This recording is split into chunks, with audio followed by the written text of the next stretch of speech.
안녕하세요. 유튜브 채널 미국 주식 이슈워치입니다. 오늘은 글로벌 럭셔리 뷰티 시장의 거인이라고 할 수 있죠. 에스티 로더, 티커 EL에 대해서 좀 깊이 파고드는 시간을 가져보겠습니다. 최근엔 실적이 좀 부진하다, 또 대규모 구조조정을 한다, 이런 소식들이 많아서 시장의 주목을 받고 있는데요. 저희가 조사한 여러 자료들을 바탕으로 해서 이 에스티 로더의 현재 상황, 그리고 또 미래 전망에 대해서 긍정적인 시각과 또 신중하게 봐야 한다는 시각, 이 양쪽에서 한번 면밀히 살펴보도록 하겠습니다. 그럼 먼저 ST 로더의 비전, 그리고 현재 시장 상황부터 한번 짚어볼까요? ST 로더의 핵심 비전은 아주 명확합니다. 뭐냐면 바로 세계 최고 수준의 럭셔리 뷰티 기업이 되겠다, 이거죠. 그러니까 럭셔리 스킨케어, 메이크업, 향수 같은 이런 고급 포트폴리오를 통해서요. 가치가 높은 고객층, 그러니까 좀 돈을 아끼지 않는 그런 고객들을 계속 유지하고 한번 더 늘리는 데 집중하고 있습니다. 특히 아시아 시장, 그리고 공항 면세점 같은 이런 여행 소매 채널에서의 지배력을 더 강화하겠다. 이런 목표가 아주 뚜렷해 보여요. 여기서 우리가 좀 주목해야 할 점은 에스티 로더가 경쟁하는 시장이 일반적인 대중 화장품 시장하고는 좀 다르다는 겁니다. 마진율이 상당히 높죠. 이 글로벌 프리미엄, 다시 말해 럭셔리 뷰티 시장인데요. 이 시장이 정말 매력적입니다. 연평균 성장률이 5% 이상 꾸준히 나올 것으로 예상되고요. 2028년까지는 그 규모가 무려 3천억 달러, 우리 돈으로 하면 약 400조 원에 달할 것으로 보입니다. 네, 그러니까 성장 잠재력이 정말 엄청난 시장이라고 할 수 있겠죠. 그리고 향후 3년 목표도 아주 구체적으로 제시하고 있어요. 핵심 브랜드, 예를 들면 에스티로더의 상징이죠. 갈색병 에센스라던가 아니면 초고가 브랜드인 라메르 크림 같은 이런 제품들을 통해서요. 럭셔리 스킨케어 시장에서 20% 이상의 점유율을 아주 굳건히 지키겠다. 그리고 아시아 태평양 지역 매출 비중을 전체의 40% 이상으로 끌어올리겠다. 이런 계획입니다. 또 최근에 좀 부진했던 면세 채널 매출의 안정적인 회복, 이걸 최우선 과제로 삼고 있고요. 궁극적으로 보면 유기적 순 매출이라고 하죠. 그러니까 환율 변동이라든지 아니면 기업 인수합병 같은 이런 외부 요인을 제외한 순수한 사업 성장을 장기적으로 봤을 때 연평균 6%에서 8%씩 이뤄내겠다. 그래서 2028년에는 연간 매출 200억 달러, 우리 돈으로 약 27조 원을 달성하겠다. 이런 아주 야심찬 목표를 가지고 있습니다. 이렇게 명확한 비전, 그리고 또 구체적인 성장 목표를 제시한다는 건 투자자 입장에서 봤을 때는 상당히 긍정적인 신호로 해석될 여지가 충분히 있겠죠. 인상적입니다. 하지만 그 비전을 현실로 만들어 나가는 과정, 이게 결코 순탄치만은 않아 보인다는 게 저희 분석입니다. 최근 에스티로더의 성과를 보면요. 특히 중국 시장의 회복이 예상보다 좀 더딘 것, 그리고 또 심각한 수준의 재고 문제, 이런 것들 때문에 상당한 압박을 받고 있는 상황이에요. 이게 단기 실적에 직접적인 타격을 준 핵심 원인이라고 그렇게 볼 수 있겠습니다. 물론 장기적인 관점에서 보면 프리미엄 뷰티 시장 자체가 구조적으로 성장하고 있으니까 기업의 기초 체력, 이른바 펀더멘털은 튼튼하다고 볼 수도 있겠죠. 그런데 문제는 아시아 시장하고 면세 채널에 대한 의존도가 이게 너무 높다는 점입니다. 이건 뭐랄까 양날의 검 같아요. 이들 시장 상황이 좋을 때는 정말 폭발적인 성장을 이끌어내지만 반대로 경기가 둔화되거나 아니면 예상치 못한 변수가 딱 발생하면 회사 전체 실적이 크게 흔들릴 수 있는 그런 구조적인 위험을 안고 있다는 뜻이거든요. 예를 들어서 중국의 소비 심리가 갑자기 위축된다거나 여행객들의 패턴이 바뀐다거나 하면 그 충격을 그냥 고스란히 받을 수밖에 없는 구조라는 거죠. 그리고 역사적으로 보면 에스티 로더 주식은 꽤 높은 밸류에이션 프리미엄을 받아왔어요. 이 밸류에이션 프리미엄이라는 건 쉽게 말해서 회사의 가치를 동종업계의 다른 경쟁사들보다 좀 더 높게 쳐준다는 의미인데 그게 럭셔리 브랜드가 가지는 희소성이라든지 높은 수익성, 또 안정적인 현금 흐름 이런 것들 덕분이었거든요. 그런데 최근 몇 분기 동안 보여준 실적은 좀 실망스러웠죠. 그러다 보니까 과연 이렇게 높은 프리미엄이 여전히 정당한가? 여기에 대한 근본적인 의문이 제기되고 있는 상황입니다. 특히 아시아 시장하고 면세 채널이 회복될 거라는 기대감, 이게 이미 주가에 어느 정도는 선반영되어 있을 가능성이 높다고 봐야 하는데요. 만약에 실제 회복 속도가 시장의 기대보다 더디거나 예상에 미치지 못한다면 이렇게 높은 밸류에이션은 오히려 주가의 부담으로 작용할 수 있습니다. 그래서 투자자 입장에서는 이 회복 시나리오가 과연 얼마나 현실성이 있는 건지, 그리고 회복되기까지 시간이 얼마나 걸릴 건지 이걸 좀 냉정하게 평가해 볼 필요가 있습니다. 단순히 과거의 명성만 믿고 투자하기에는 위험 요인이 꽤 많아 보입니다. 좋습니다. 그럼 이번에는 에스테로더의 비즈니스 모델, 그러니까 돈을 버는 방식에 대해서 좀 더 자세히 들여다볼까요? 제가 보는 에스테로더 비즈니스 모델의 핵심은요, LTV, 즉 고객 생애가치, 라이프타임 밸류가 극도로 높은 소수의 럭셔리 고객들을 딱 잡아서 확보하고 유지하는 데 있다고 생각합니다.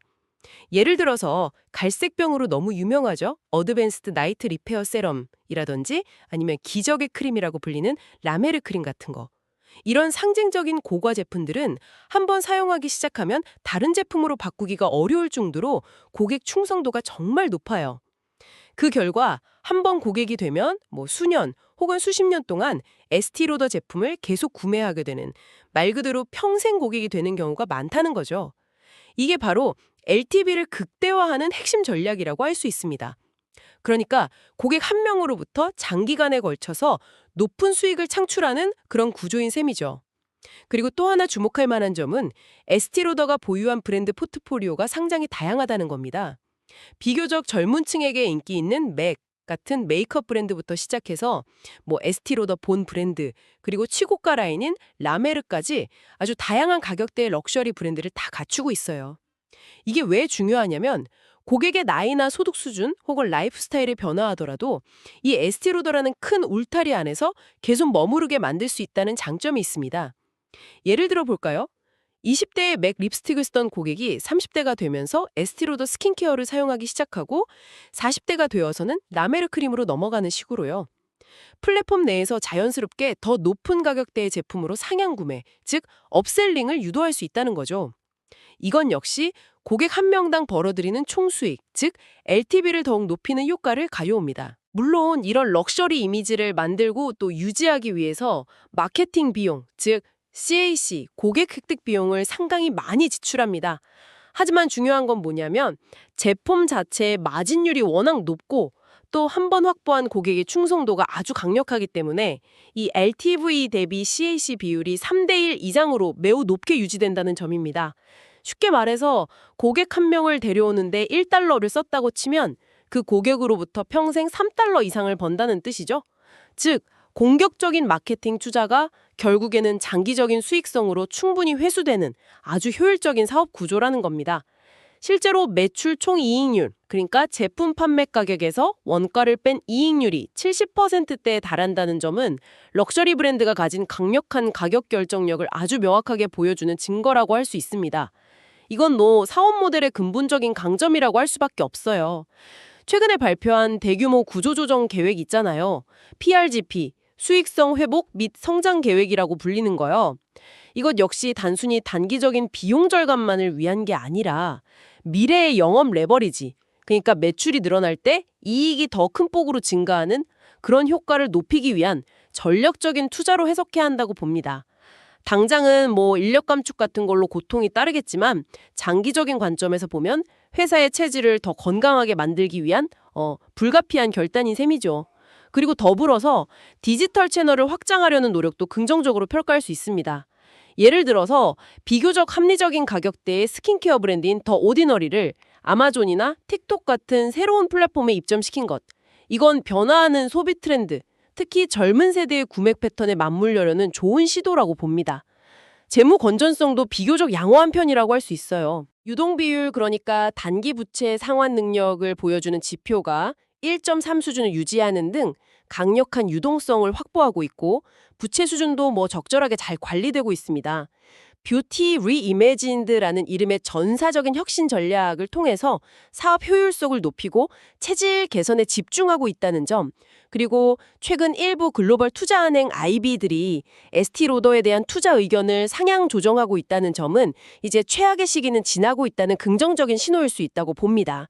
또한 현재 주가가 경쟁사 대비해서 좀 할인된 수준에서 거래되고 있다는 점은 향후 실적이 개선됐을 때 주가가 재평가, 즉 리레이팅 될 가능성도 시사하고 있다고 볼 수 있겠죠. 네, LTV가 높다는 점, 그리고 브랜드 파워가 강력하다는 점에는 저도 전적으로 동의합니다. 그건 부인할 수 없는 사실이죠. 하지만 최근에 나타난 수익성 악화는 이건 매우 심각한 수준이라는 점을 좀 강조하고 싶습니다. 저희가 분석한 자료를 보면요. 마케팅 비용이 증가한 것은 물론이고 특히 팔리지 않고 쌓여있는 재고 있잖아요. 이걸 처리하기 위한 비용이 급증하면서 단기 수익성을 크게 훼손했습니다. 여기서 특히 주목해야 할 지표가 바로 ROE, 즉 자기자본 이익률, 리턴 온 에쿼티입니다. ROE라는 건 회사가 주주들의 돈, 그러니까 자기 자본을 이용해서 얼마나 효율적으로 이익을 내는지를 보여주는 아주 핵심적인 수익성 지표인데요.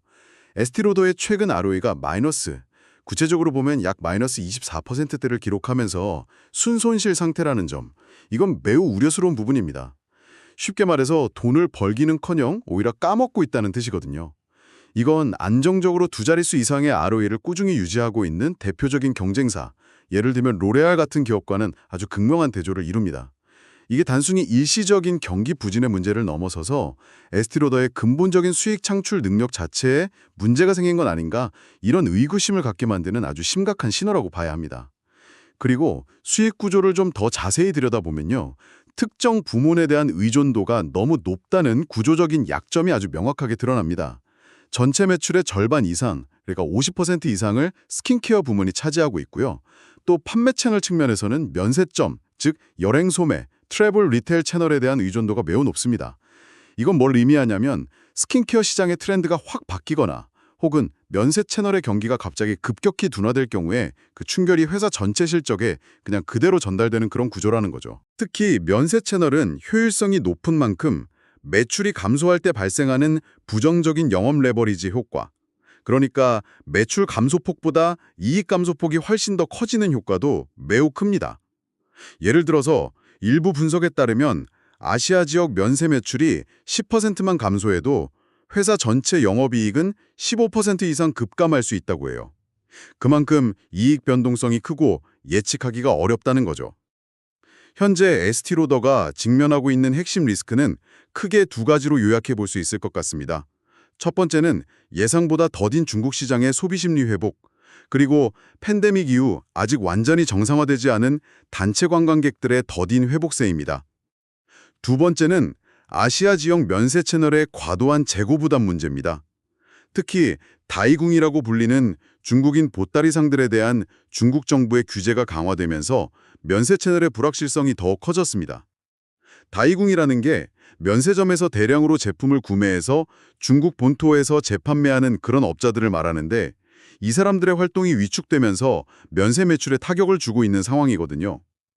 만약에요, 이 면세 채널의 과도한 재고 부담 때문에 약 5억 달러, 우리 돈으로 7천억 원에 달하는 대규모의 일회성 재고 상각 비용이 실제로 발생한다면 이건 이미 순손실 상태인 회사의 재무 상태를 더 악화시키고 투자 심리를 아주 급격히 냉각시킬 수 있는 잠재적인 폭탄과 같다고 할 수 있습니다.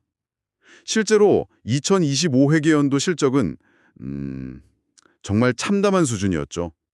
순 매출은 전년 대비 8% 감소했고 일회성 비용을 제외한 조정 영업이익은 28%, 조정 주당 순이익 EPS는 무려 42%나 급감했습니다. 심지어 인수한 톰포드 브랜드 등의 가치 하락을 반영한 무형자산 손상차손까지 포함된 회계기준 GAAP EPS는 주당 마이너스 3.15달러로 아주 큰 폭의 적자를 기록했죠. 특히 회사의 핵심 성장 동력이었던 스킨케어 부문 매출이 12%나 감소했다는 점은 매우 충격적입니다. 이런 심각한 상황 속에서 발표된 대규모 구조조정, 즉 전체 인력의 3당 부분인 5,800명에서 7,000명에 달하는 인력을 감축하겠다는 계획은 역설적으로 에스티로더가 현재 얼마나 어려운 상황에 처해 있는지를 아주 명확하게 보여주는 방증이라고 할 수 있겠습니다. 네, 상황이 어려운 것은 분명하지만 그래도 저는 에스티로더의 진정한 그러니까 핵심 경쟁력은 여전히 건재하다고 봅니다.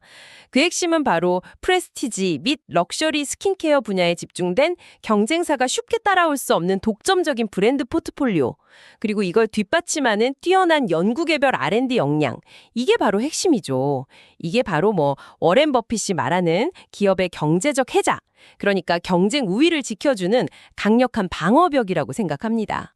특히 스킨케어 부문은 전체 매출의 56%를 차지하면서 높은 마진 구조를 통해서 회사 전체 이익 창출의 핵심 엔진 역할을 하고 있잖아요. 에스티로더, 라메르, 오리진스 같은 이런 상징적인 브랜드들은 높은 가격에도 불구하고 충성도 높은 고객층을 확보하고 있어서 아주 강력한 가격 결정력을 가지고 있습니다. 특히 라메르 단일 브랜드의 가치는 상상을 초월할 정도죠. 만약 에스티로더가 라메르 브랜드가 가진 독점적인 기술이나 핵심 원료를 상실한다고 가정을 해보면요. 회사 전체 영업이익률이 10%포인트 이상 하락했을 것이라는 분석이 있을 정도로 이 브랜드 자산의 가치는 정말 막대합니다. R&D 투자 역시 꾸준히 지속하고 있습니다. 노화 방지, 그러니까 안티에이징이나 피부 장벽 강화 같은 핵심 분야에서 독자적인 특허 기술, 그리고 혁신적인 제형, 포뮬레이션을 다수 보유하고 있죠. 예를 들어서 갈색병 세럼의 핵심 기술인 크로놀록스 파워 시그널 테크놀로지처럼 수십 년간 시장에서 그 효과를 인정받고 경쟁 제품들과 차별화되는 그런 기술적 혜자가 존재합니다. 이렇게 수십 년간 쌓아온 명품 브랜드로서의 이미지와 소비자 신뢰, 또 경쟁사가 모방하기 어려운 독점적인 포뮬러와 특허 기술, 그리고 전 세계 150개국 이상의 촘촘하게 구축된 고급 백화점 및 전문점 중심의 프레스티지 유통망, 이 모든 것들이 다 강력한 진입장벽으로 작용하고 있는 거죠.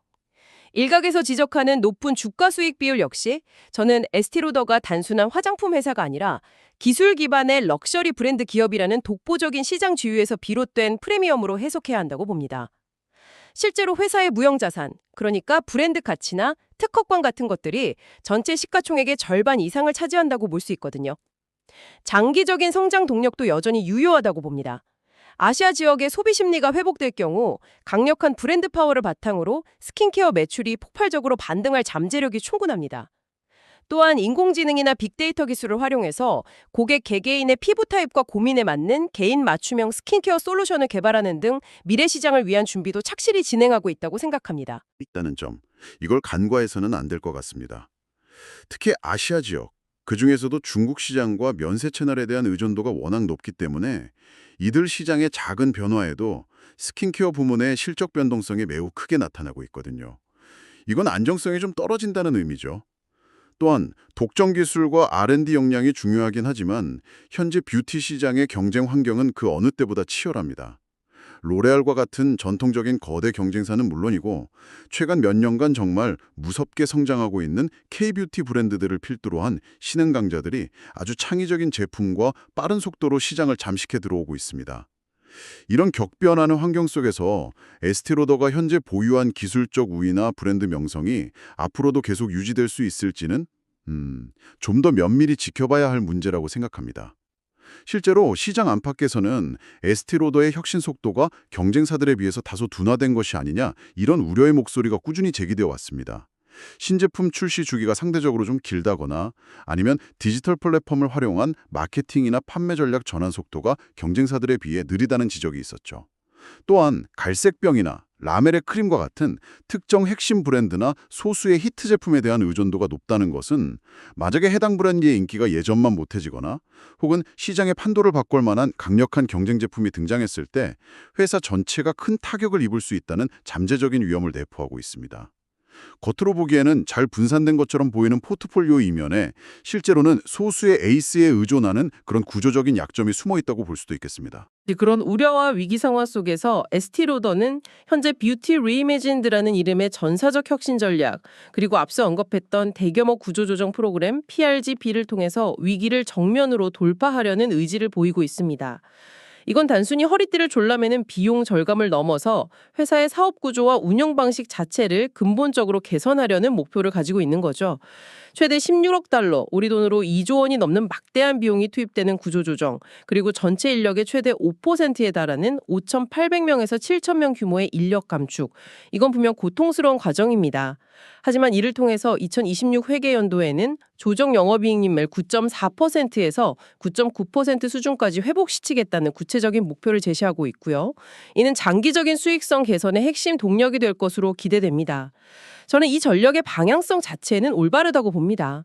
예를 들어서 그동안 아시아 태평양 지역에 묶여있던 중국 본토 시장을 별도의 독립적인 보고 체계로 분리해서 현지 시장 상황에 맞는 더 빠르고 유연한 맞춤형 전략을 구사하겠다. 그리고 변동성이 큰 면세점 채널에 대한 의존도를 점진적으로 낮추고 각 국가별 로컬 시장에서의 성장에 더 집중하겠다. 또 온라인 판매와 디지털 마케팅 역량을 강화하겠다. 이런 것들은 모두 현재 에스티로더가 처한 상황에서 반드시 필요한 조치들이라고 생각해요. 또한 AI 기술을 활용해서 혁신적인 신제품 개발 및 생산 효율성을 3배로 늘리겠다. 이런 야심찬 목표를 설정하거나 외부에서 최고 혁신 책임자 CR&I 오피서를 영입하는 등 기술 리더십을 강화하려는 의지도 엿보입니다. 그리고 배당금 삭감 결정에 대해서도 다시 한번 짚고 넘어가야 할 것 같은데요.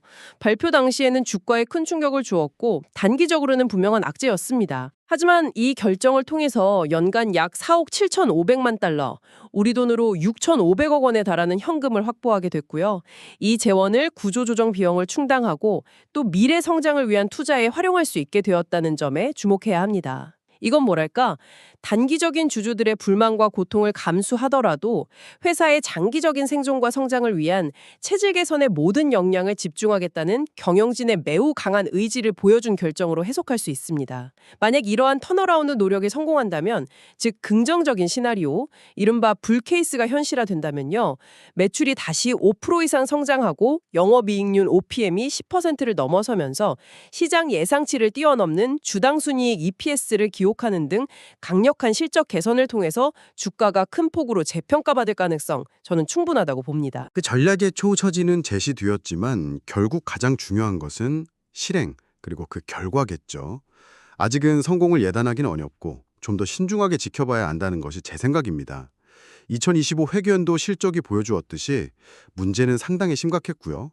이 턴어라운드의 성공 여부는 결국 에스티로더가 통제하기 어려운 외부 변수, 그러니까 아시아 여행 소매 채널의 회복 속도라든지 중국 소비자들의 소비 심리 개선 여부, 여기에 크게 좌우될 수밖에 없어요. 회사 자체의 노력만으로는 한계가 있다는 거죠. 특히 2024년 11월, 그러니까 2025 회계연도 1분기 실적을 발표했을 때를 한번 돌이켜보면요, 시장의 반응은 정말 매우 냉담했습니다. 예상치 못했던 배당금 삭감 발표와 함께 향후 실적 전망치 즉 가이던스를 하향 조정했고, 심지어는 연간 가이던스 자체를 아예 철회해버렸습니다. 이건 시장의 신뢰에 정말 치명타를 입혔고요. 당시 에스티로더 주가는 하루 만에 20% 넘게 폭락했었죠. 배당금 삭감이라는 것은 단순히 주주환원 정책의 변화를 넘어서 회사의 단기적인 현금 흐름 압박이 예상보다 훨씬 심각하다는 것을 보여주는 매우 부정적인 신호였습니다. 꾸준하고 안정적인 배당 수익을 기대했던 많은 투자자들에게는 정말 큰 실망감을 안겨주었고요. 게다가 향후 1년간의 실적 전망치인 연간 가이던스를 철회했다는 것은 회사 경영진조차도 단기적인 경영 환경과 실적을 예측하기 어려울 정도로 불확실성이 크다는 것을 스스로 인정한 셈이어서 투자자들의 불안감을 더욱 증폭시켰습니다. 현재 진행 중인 대규모 구조조정의 성공 여부도 아직은 불확실합니다.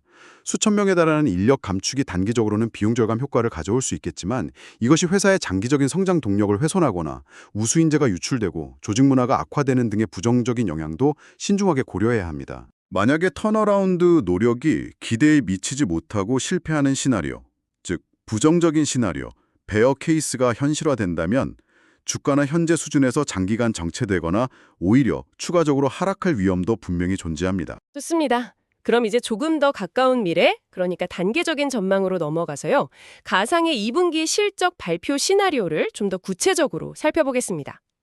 긍정적인 측면부터 보자면 지난 FY2025 3분기 실적 발표 때 면세 채널을 제외한 나머지 부문에서의 매출 감소폭이 이전 분기보다는 좀 둔화되는 모습을 보였고요. 그리고 영업이익은 시장의 기대치를 상회하면서 이제 바닥을 다지고 있는 것 아니냐, 이런 희망적인 신호가 나타났습니다. 또한 회사 측에서 제시한 FY2026 조정 영업이익률 가이던스, 즉 목표치를 9.4%에서 9.9%로 제시한 것은 향후 수익성 개선에 대한 자신감을 어느 정도 반영하는 것으로 해석될 수 있습니다. 만약 다가올 2분기 실적 발표에서 회사가 제시했던 가이던스 범위의 상단을 초과하는 좋은 실적, 즉 비트를 기록한다면 주가는 긍정적인 반응을 보이면서 6%에서 10% 정도 상승할 가능성이 있다고 봅니다. 특히 가장 중요하게 봐야 할 중국 본토에서의 매출이 다시 두 자릿수 성장률로 전환되고 현재 진행 중인 구조조정의 효과가 비용 절감이나 이익률 개선이라는 구체적인 숫자로 해견된다면 시장은 매우 긍정적으로 반영할 겁니다. 더 나아가서 만약 매출이 시장의 예상을 훨씬 뛰어넘어서 40억 달러 이상으로 서프라이즈를 기록한다면 이건 단순히 특정 지역의 반등이 아니라 모든 지역과 판매 채널에서 본격적인 회복 신호가 나타난 것으로 해석될 수 있고요. 이 경우 주가는 12% 이상의 급등세를 보일 수도 있습니다. 우리가 투자 결정을 내릴 때 참고할 만한 체크리스트 관점에서 보면요. 몇 가지 긍정적인 신호들이 동시에 나타날 경우 이건 강력한 매수 기회가 될 수 있습니다. 예를 들어서 유계적 매출 성장률이 5%를 초과하고 부진했던 아시아 지역 매출 감소폭이 마이너스 5% 이상으로 크게 개선되어서 재고 소진이 순조롭게 진행되고 있음이 확인되고 조정 주당 순이익이 시장 예상치를 50% 이상 크게 상회하며 영업이익률이 전년 동기 대비 3%포인트, 즉 300bp 이상 개선되고 나아가 연간 실적 가이던스까지 상향 조정하는 이런 불시나리오가 현실화된다면 이는 주가 상승의 강력한 촉매제가 될 수 있겠죠. 하지만 현재 시장의 전반적인 시각은 여전히 매우 보수적이라는 점을 좀 염두에 두셔야 합니다. 2분기 실적에 대한 의사 컨센서스, 그러니까 시장 참여자들이 암묵적으로 예상하고 있는 평균 매출 추정치가 40억 5천만 달러 수준으로 알려져 있는데요. 이건 직전 분기 대비해서 겨우 0.7% 성장에 불과한 수치입니다. 이건 시장이 아직까지는 에스티로더의 빠른 실적 회복을 기대하고 있지 않다는 의미로 해석될 수 있습니다. 흥미로운 점은 회사 측에서 제시한 가상의 2분기 매출 가이던스 범위, 즉 39억 5천만 달러에서 41억 5천만 달러. 이 범위의 중간값 역시 이 시장 컨센서스와 거의 일치한다는 것입니다. 이건 회사 경영진 역시 현재로서는 상당히 중립적이거나 좀 보수적인 전망을 하고 있음을 시사하는 거죠. 따라서 실제 실적이 발표되었을 때 주가의 향방은 단순히 매출액 숫자 자체보다는 구조조정 효과로 인한 예상 밖의 비용 절감이라든지 이익률 개선, 즉 EPS 서프라이즈 여부, 혹은 그동안 발목을 잡아왔던 여행 소매 채널의 재고 수준이 얼마나 개선되었는지와 같은 그런 질적인 지표에 더 크게 좌우될 가능성이 높습니다. 주가 반응 시뮬레이션을 좀 더 살펴보면요. 설령 실제 실적이 시장 예상치나 회사 가이던스 중간값에 부합하는 수준으로 나온다고 하더라도 투자자들은 뚜렷한 성장 모멘텀의 부재에 실망해서 주가가 마이너스 3%에서 플러스 2% 사이에 미미한 반응에 그치거나 오히려 하락할 수도 있습니다. 만약 시장의 기대치나 회사 가이던스의 하단마저 밑도는 실망스러운 결과, 즉 미스가 나온다면 과거 사례에서 보았듯이 마이너스 10%에서 마이너스 15%에 달하는 큰 폭의 주가 급락 가능성도 배제할 수 없습니다. 특히 중국 및 아시아 지역의 회복이 계속 지연되거나 구조조정과 관련된 비용이 예상보다 더 많이 발생하는 경우가 이러한 급락 시나리오를 촉발할 수 있습니다. 옵션 시장에서 나타나는 높은 내재 변동성 역시 이러한 시장의 불안감을 반영합니다. 예를 들어서 현재 높은 IB 수준인 55%를 가정하면 실적 발표 당일 하루 동안 주가가 위 또는 아래로 플러스 3.5% 정도 변동할 수 있다는 계산이 나오거든요. 이건 평소보다 변동성이 훨씬 크다는 의미이고 시장 참여자들이 실적 발표 결과에 대해 얼마나 촉각을 곤두세우고 있는지를 보여줍니다. 특히 만약 아시아 지역 매출이 예상보다 훨씬 더 부진해서 전년 대비 마이너스 15% 이하의 감소율, 즉 베어 시나리오를 기록한다면 과거 배당 삭감 발표 때처럼 주가가 마이너스 10% 이상 급락할 위험이 있습니다. 결국 단기적인 주가 방향성 역시 핵심은 아시아 지역, 특히 면세 채널의 매출 회복 여부에 달려있다고 볼 수 있겠습니다. 자, 이제 좀 더 긴 호흡 놓으러 장기적인 관점에서 에스티로더가 가진 기회 요인과 리스크 요인을 종합적으로 한번 평가해 보겠습니다. 저는 장기적으로 봤을 때는 기회 요인이 리스크 요인보다 더 크다고 판단합니다. 전 세계적으로 럭셔리 소비 시장이 점진적으로 회복될 가능성이 높고요. 또 에스티로더가 전통적인 강점을 가진 스킨케어 부문에서 지속적인 혁신을 통해서 시장 점유율을 더욱 확대하고 현재 진행 중인 디지털 전환 노력 전략이 성공적으로 안착한다면 향후 5년간 약 200억 달러 규모의 추가적인 시장 기회, 즉 TAM, 토탈 어드레세블 마켓을 확보하고 연평균 성장률 CAGR을 최대 12%까지 끌어올릴 수 있는 잠재력이 있다고 봅니다. 이는 현재 주가 수준 대비해서 50%에서 많게는 75%의 상당한 상승 잠재력을 의미할 수 있다는 긍정적인 분석입니다. 그리고 에스티로더가 보유한 압도적인 브랜드 포트폴리오와 글로벌 시장에서의 강력한 지배력, 이것은 앞서 지적된 여러 리스크 요인들을 충분히 상쇄하고도 남을 만한 강력한 경쟁 우위라고 생각합니다.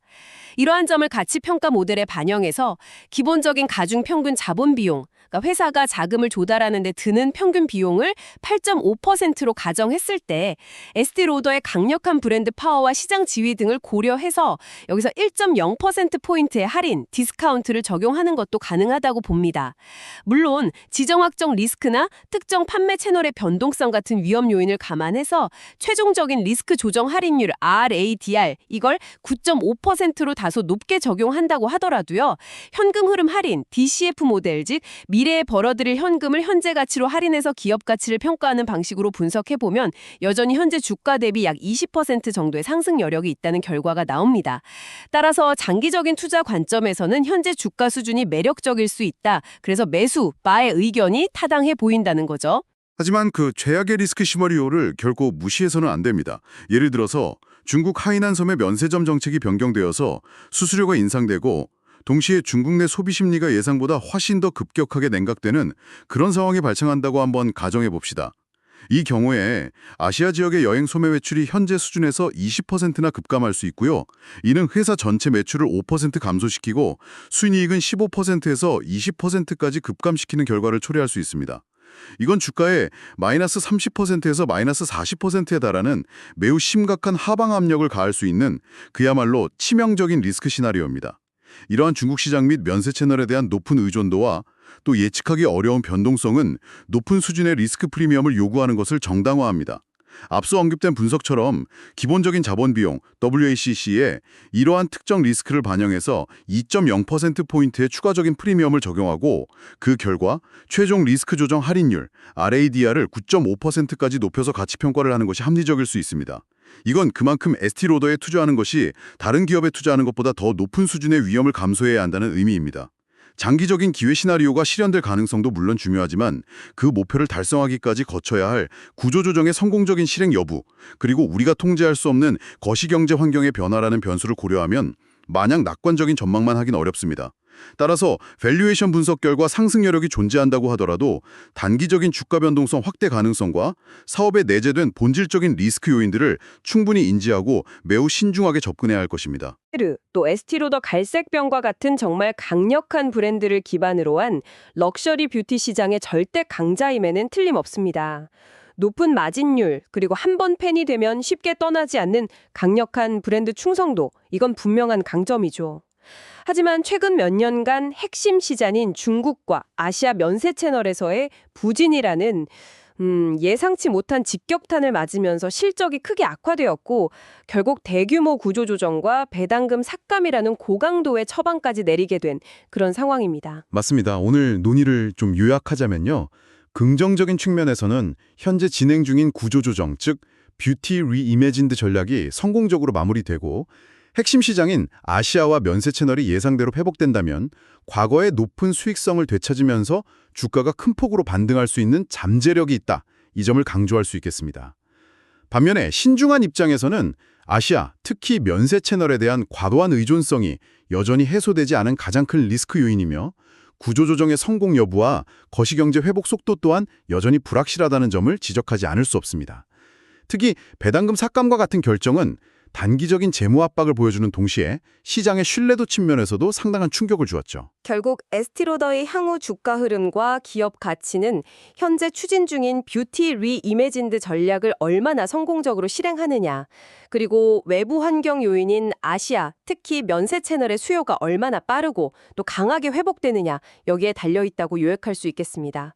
오늘 저희가 살펴본 긍정적인 측면과 또 신중하게 접근해야 할 측면들을 청취자 여러분께서 대해서도 모두 고려하셔서 현명한 판단을 내리시길 바랍니다. 본 내용은 정보 제공을 목적으로 하며 특정 종목에 대한 매수 또는 매도 추천이 아님을 다시 한번 말씀드립니다.